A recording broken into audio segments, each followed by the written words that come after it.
नमस्कार मित्रांनो, जय महाराष्ट्र. आज सकाळीच आपण नगर निघालो होतो जरा उदासी भरल्या मनानेच, कारण आमचे फोटोग्राफर मित्र संदीप पाटील यांना काल अटॅकचा झटका आला आणि त्यात त्यांचं निधन झालं. फोटोग्राफी क्षेत्रातील दिग्गज आणि एल&टी कंपनीचं नेतृत्व करणारे व्यक्तिमत्व, दिलखुलास आणि हसमुख व्यक्तिमत्व आज आमच्यातून गेलं. खरंच खूप वाईट वाटत आहे. ह्या विधीसाठी सगळे आमचे फोटोग्राफर मित्र आणि एल&टी कंपनीचे सगळे माणसं इकडे उपस्थित होते. हे मग ऑफिस आहे जिथं मी 5-6 वर्ष काम केलं आहे आणि हे तिथले आमचे मित्र चांगदेव, भाऊ यांच्यासोबत आपला रोज डबा सुटायचा आणि रोज आपण सोबत जेवायचो. पण कित्येक वर्ष झाले यांच्याकडे आपल्याला जाऊन बोलायला वेळ नाही किंवा त्यांना बी आपल्याकडे जाऊन यायला वेळ नाही.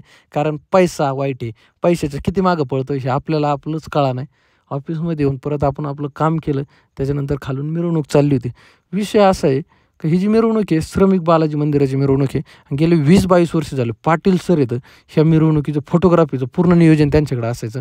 आणि आज नेमकं वाईट योगायोग म्हणावं लागेल का जी घटना घडली त्या दिवशी मिरवणुकीचं हे होतं. आणि पाटील साहेबांना मनापासून श्रद्धांजली. आपण आपलं काम आवरून आज उदासी भरल्या मनाने घराकडे निघालो आहे. मन कुठंतरी रामावं म्हणून संध्याकाळी हनुमान चालीसाचं पठण केलं गावामध्ये मंदिरात. आणि आजचा दिवस खरंच लय वाईट गेला. कोणती भेट शेवटची असं नाही सांगता येत नाही. त्याच्यामुळे आपल्या नात्याला मित्राला वेळ देत चला. धन्यवाद.